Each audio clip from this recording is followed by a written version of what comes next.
Europe 1, matinale spéciale présidentielle. Je suis un patriote qui aime son pays. Nous avons fait un rêve, ensemble. À suivre sur tous les réseaux sociaux et en vidéo sur europe1.fr. Nicolas Dupont-Aignan avec nous depuis 7h30 et jusqu'à 9h. Je me replonge dans son livre Mon agenda du président. Et à la date du 19 juin, je vois que Nicolas Dupont-Aignan, s'il est élu, se verra proposera le ministère de l'Instruction publique à Natacha Polony. C'est donc le rêve du candidat dans ce livre.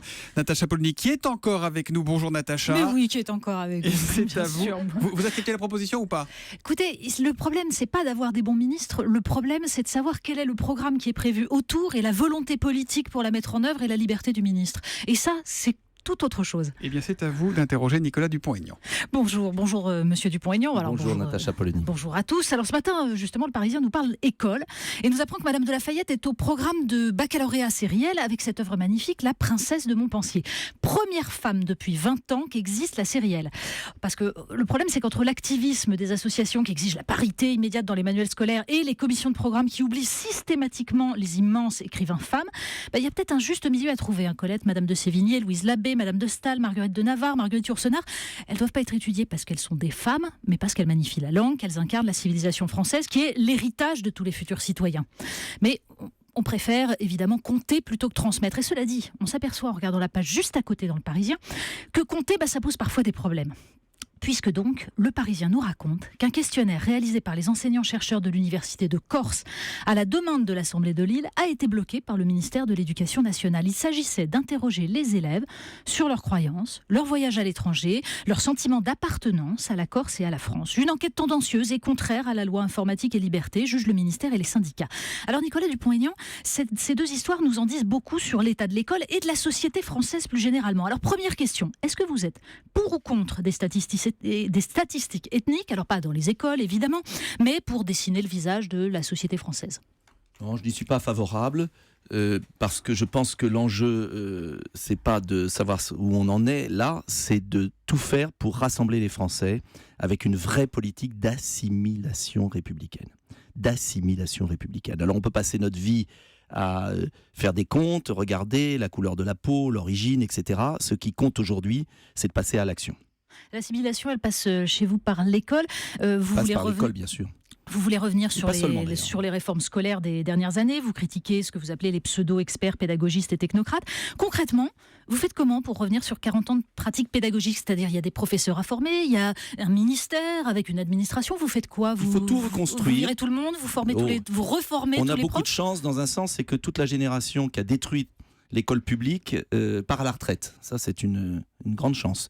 Et je pense qu'on peut s'appuyer sur des centaines de milliers d'enseignants qui ont compris l'arnaque de la politique pédagogiste qui a été menée depuis 30 ans. C'est-à-dire que les premières victimes, ce sont les enfants défavorisés. Les premières victimes, ce sont ceux à qui on ne tend pas la main dans un esprit d'exigence, de savoir, d'effort et de mérite. Alors, ça veut dire tout reconstruire. La formation des enseignants, c'est vital, en retrouvant des écoles normales qui apprennent déjà les savoirs, les matières. Il faut des et formateurs qui permettent dans vos de écoles. les transmettre. Oui, il va falloir reconstruire. Mais Jules Ferry a bien bâti l'école de la République. Je crois qu'on peut le faire, il faut le faire. Il n'y a pas d'autre issue. Et puis, il faut revoir les programmes. Il faut ensuite revoir les horaires. Il faut concentrer les horaires sur les matières fondamentales, ce qu'on appelle les savoirs fondamentaux. Car c'est par la langue française qu'on accède à l'universel et qu'on peut ensuite parler de formation. Il faut d'abord apprendre la langue avant de déballer tout le verbiage qu'on enseigne ici ou là. Ça veut dire tout reconstruire en termes d'horaire. Même horaires pour tout le monde partout, même façon d'enseigner pour tout le monde partout. C'est un point fondamental et c'est mon désaccord avec M. Macron, M. Fillon notamment. C'est que je ne crois pas un instant à l'autonomie des établissements parce que aujourd'hui, après la destruction de l'école, mettre en place l'autonomie des établissements, cela veut dire que 90% des établissements resteraient dans un système d'abaissement des savoirs et il n'y aurait qu'une minorité, comme dans les pays anglo-saxons, qui pourrait accéder à des bons lycées, des bons collèges. Donc je veux l'unité absolue du système de l'éducation nationale avec même une compensation, c'est-à-dire mieux payer les enseignants qui vont dans des zones difficiles, dédoubler les classes de CP pour apprendre à lire dans les zones difficiles. Car tout procède du primaire. Si on ne revoit pas l'apprentissage de la lecture, des mathématiques et de l'histoire en primaire, eh bien la base de la pyramide scolaire est affaiblie. Merci Natacha Polony. Alors, je précise que dans le gouvernement rêvé de Nicolas Dupont-Aignan, vous serez à côté de Ramayad aux affaires étrangères, de Jean Lassalle à l'aménagement du territoire, de Malek Boutier à la politique de la ville et d'Eugénie Bastier à l'écologie.